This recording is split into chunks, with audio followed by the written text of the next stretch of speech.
la déesse m'accueillit favorablement et me prenant la main droite, elle me parla ainsi. Jeune homme,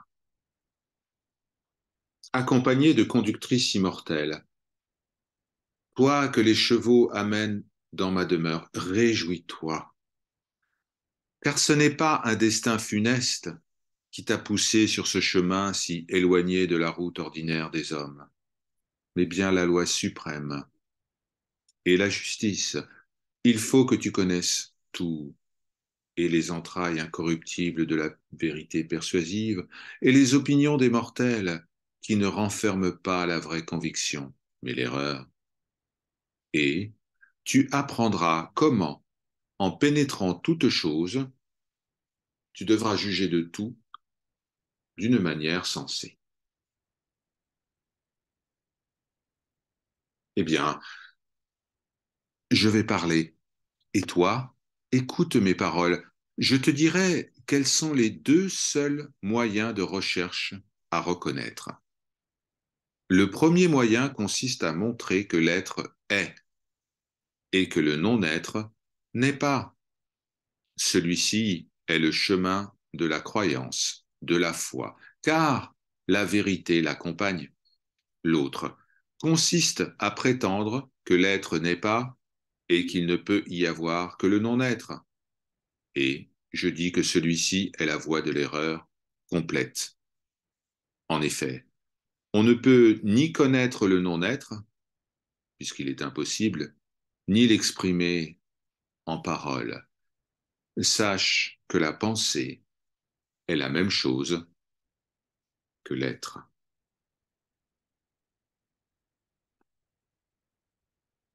Il faut que la parole et la pensée soient de l'être, car l'être existe et le non-être n'est rien. N'oublie pas ces propos et d'abord éloigne ta pensée de cette voie.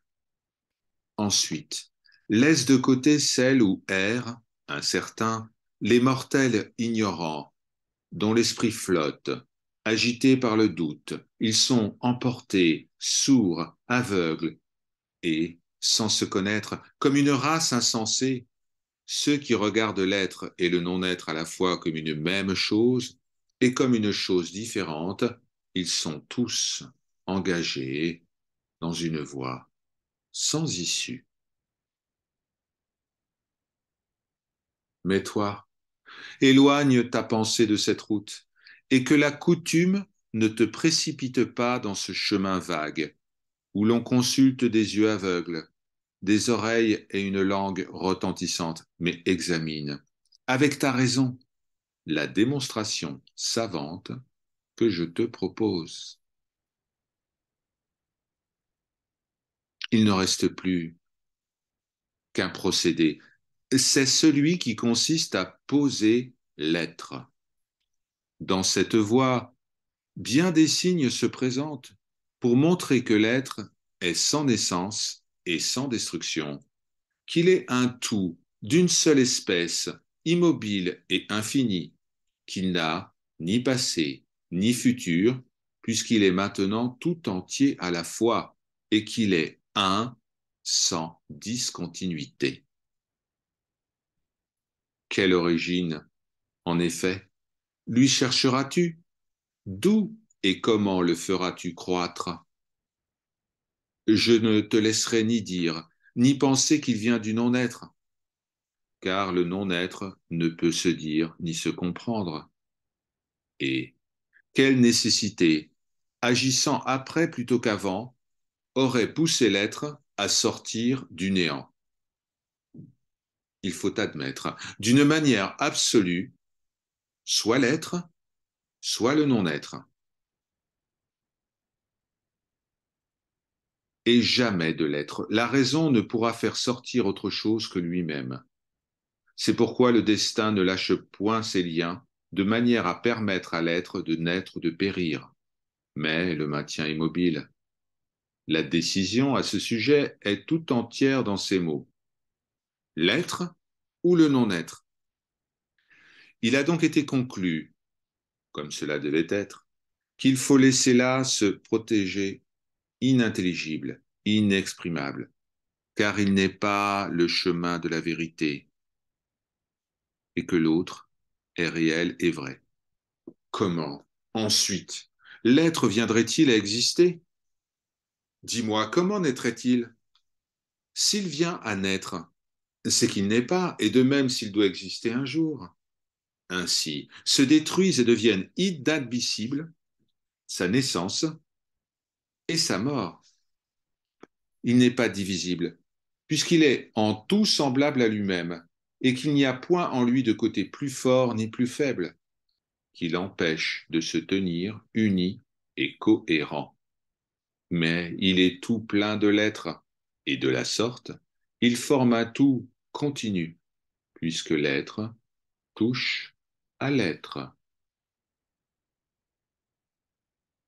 Mais l'être est immuable dans les limites de ces grands liens. Il n'a ni commencement ni fin, puisque la naissance et la mort se sont retirées fort loin de lui, et que la conviction vraie les a repoussés.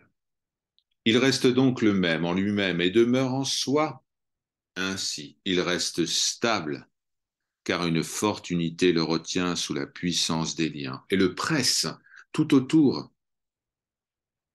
C'est pourquoi il n'est pas admissible qu'il ne soit pas infini, car il est l'être qui ne manque de rien, et s'il ne l'était pas, il manquerait de tout.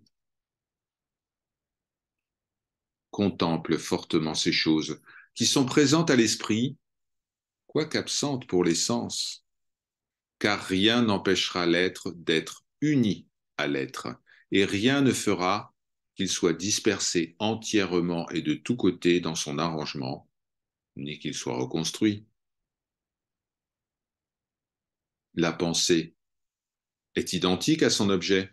En effet, sans l'être sur lequel la pensée repose, vous ne trouverez pas la pensée, car rien n'est ni ne sera, excepté l'être, puisque la nécessité a voulu que l'être fût le nom unique et immobile du tout, quelles que fussent à ce sujet les opinions des mortels, qui regardent la naissance et la mort comme des choses vraies, ainsi que l'être et le non-être, le mouvement et le changement brillant des couleurs.